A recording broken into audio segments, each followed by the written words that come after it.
Welcome back to MTFC TV. Joining me this time is my name's Dave Frecklington. Dave, it's been a difficult few weeks. Back-to-back losses, obviously not what you want. How are you feeling about things currently? Yeah, good. Yeah, positive. I think no one likes losing games of football, and it's something that we've not been used to of late. It was always going to happen. A home defeat. That's the first defeat that I've had since I've been here, and just disappointed in what we've done in both boxes really. Last couple of games, had key players missing. That never helps. But again, you look at last Saturday against Lancaster and the Gainsborough game. Nothing really between the two sides apart from both boxes. They were more clinical than us, and then again mistake on Saturday. They've had the only chance of the game and we've done everything but score. So yeah, just disappointed with the results, but positive we can turn it all around. How as a manager going into this week's training sessions, we're up on Thursday now. How do you instruct the squad that you get that move back, get that confidence back that they may have lost from the two defeats? When you lose games in football, it does affect your confidence. But we've got a really good group in there. That again, it's something that we're not used to doing. We had one defeat in 15. Now it's back to back, and it's 3 defeats out of 17 games. Our average per points per game is 1.7. We've scored a boatload of goals, but we haven't scored in the last 2. So we had a real bright session on Tuesday, working on certain scenarios tonight to allow us to go into the game against Whitton on Saturday with a lot more confidence, and no reason why we can't go on another winning run. So it's an important game for Saturday, especially with Scarborough coming up the week after. So we need to really be focused, draw a line on the last couple of games, and for the last, we've got 16, 17 games left, I think it is. Focus on them. There's a lot of points to play for, and we'll see where that takes us. We've seen some movement in the market, I should say. We've seen 3 outings: Taryn Hare, Harry Vince and Sean Harrod. What was the thinking between those 3 departing the club? The first one was Sean Harrod. Unfortunately for Sean, it's been a injury-plagued spell since we've been here. He's only really played 2 minutes, 5 minutes maybe against Stadebridge. We sent him out on loan to get game time at Grantham. He's done well at Grantham, but we just had a conversation, and people move on. So it's not like we're missing somebody out of our first choice 11. Apologise for that. It's not like we are missing somebody out of the 11 or the squad because he's not been available to us. Same with Harry really. Harry's been out for the last 2 or 3 months, a couple of injuries, and again, it's Harry. We had a conversation with him. We've got, since we've come in, Harry obviously we inherited. We've improved the midfield department with the likes of Whitehead, Cleveland Taylor, just signed Greg Tempest, obviously Hollingsworth. So it would be difficult for Harry to fight for a place, especially when he's got his rehab to do. So that was another decision that we took as a football club to allow Harry to get himself another club fixed up for this year and next. And Taryn was a difficult one. He's one of our first signings. He's performed very, very well for us when we first came to the building. But again, we've got 7 defenders to choose from, and these are the tough decisions you have to make as a manager. But I wish them all the best, and we'll move on. We've seen Greg Tempest come in from Baseford. Sean Harrod's gone the other way, who we spoke about. What was the thinking for you with the Greg Tempest signing? You've obviously wanted to add a bit of weight at midfield. What will Greg bring to the side? Well, first and foremost, to bring a bit of balance to the midfield. It was the first time we've had a left-sided midfield player, central midfield player in the building. Worked with Greg at Gainsborough. He knows how me and Terry work. We know what we're going to get from Greg. Absolutely gobsmacked he's been made available by Baseford. It was a no-brainer when Greg made the call to come here and want to sign for Matlock. It was done within minutes. He's local. He knows quite a lot of the squad, and again, he's a winner. He's only just turned 25 years old, and he just fits into the mould of how we want to play. And again, to get someone of Greg's calibre is a fantastic coup. And again, it's another block in the building of trying to rebuild a squad of players that we want to keep here for this year and next. I believe you said in the statement that went up on the website that Greg was one of your summer signings. Are you already cultivating names for the summer? Are you already got plans you want to bring in? Or are you just focusing on the here and now? Greg was a player that we had on a list, to bring in the summer. Like I said, I thought it would be really difficult to get him out of Baseford, but certain circumstances have allowed us to get him a lot sooner. So yeah, it's one of those where when those opportunities come, first and foremost, you've got to take them, especially for the ones that we want to try and obviously get into the building rather this year instead of waiting for next year. So yeah, it's a really good coup for us. We've spoke a bit previously about the defensive record. I can't remember off the top of my head how many games without a clean sheet. How, as a manager, is that something you look to change? I know we've seen some movement in the defensive ranks, obviously with Taryn Hare going. Will there be a shuffling of the back four, or have you already got in your mind what you're going to do next in that position? I believe we've got some good defenders at the football club. I don't think we've really shown the kind of potential that we've got in there, really. We're making individual errors at the moment, switching off at real key moments of the game. It's been 15 games actually, to be precise, so that last clean sheet. We conceded 50 goals, scored 50 as well, but you're not going to get anywhere conceding 50 goals. I mean, we've not conceded all that since we've been here.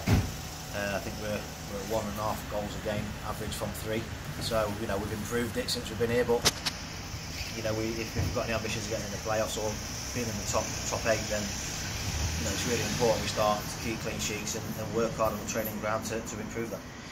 Do you feel, with the result against Lancaster, do you feel it was a bit of a reality check for the side in regards to how well we've done since you've come in?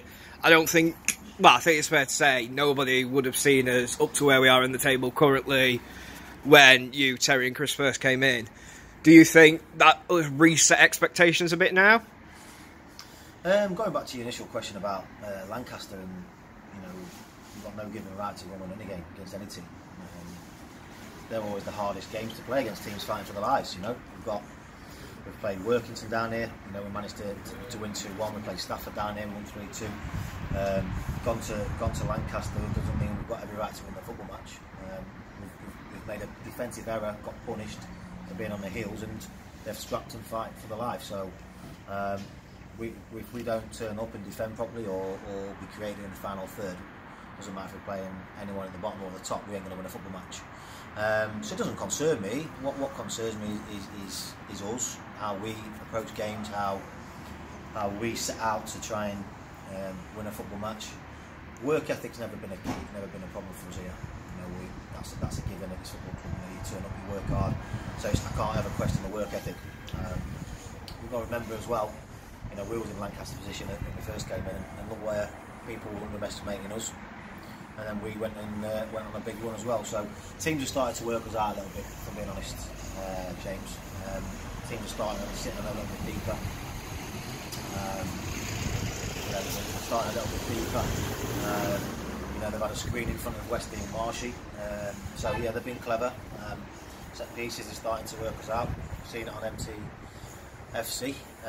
So it's important that we work on plan B, C and D now, and that's something that we're having to do in the last week of training. To go on to a bit of a positive note, the player of the month for December's come through. Luke Hinsley's won it. He's been a big player for you since he's come in. What have you thought about Luke's performances, not just in December, but since he's been at the club? Oh, he's been magnificent. And Luke's the kind of character that we play, the kind of character that we want him around the place. We've asked him to play central midfield, we've asked him to play out wide, and he's all about the team. He's a team player. Well, not only that, the goals he scored, Wesley and Marshy have been in and out the team through injury. He's gone up top, and we've not missed anything from their attributes. 13 goals, I believe he's got.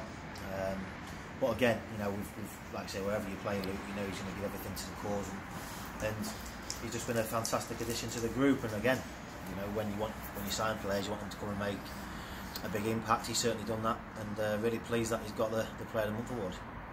Do you think we're still seeing the building blocks of what makes a Dave Frecklington side, or do you feel you're now getting somewhere to the point where you can say, this is my team, I know what to expect from them fully?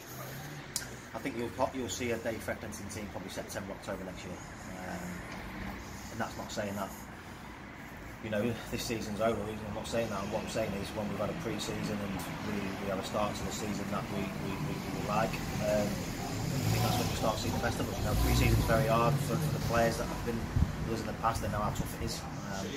We always seem to have half decent starts. Obviously we've had no cup runs this year, so it's all been about the league. I think September, October time is when we can start seeing a real solid outfit from the off. And who knows what the future will hold. But I think we're starting to see a group now that's properly acquitted to this league. The signings of Hollinsworth, Whitehead, Taylor and Tempest in midfield. Obviously the three up top. Marshall, we inherited as a wide man. He's gone and got himself 10 or 11 goals. Westy's got 14, 15 since we've been here. Luke 13. So Craig King's addition obviously improved us. And defensively, you know, we've got a lot of work to do as a group defensively. So yeah, I'd say probably the start of next season, and September, October, November, you'll start to see Dave Frecklington. To talk briefly as well, we've got Witton Albion away coming up Saturday in what, despite what the table does say, will be a tough game, no doubt. How are you going to set your side up for that? Or is there still places to be won? For those who don't know, we've not had Thursday's training yet, so do you know your 11 yet, or is it a case of you've got to see what happens tonight at training and see, you know, who's going to grab a shirt for themselves? Yeah, well, there might be one or two changes yet for Saturday with the group. It all depends how we train tonight. We've got certain scenarios we want to work on, you know, and it's how we train. You know, we've got 4 strikers now, and you know, depending on what we play on Saturday, you know, it could be 2 up there, could be 1. So you know, it's important to see who trains well tonight, who we pick from. Midfield wise, we've got good options now. Defensively, we've got good options. So yeah, we're not.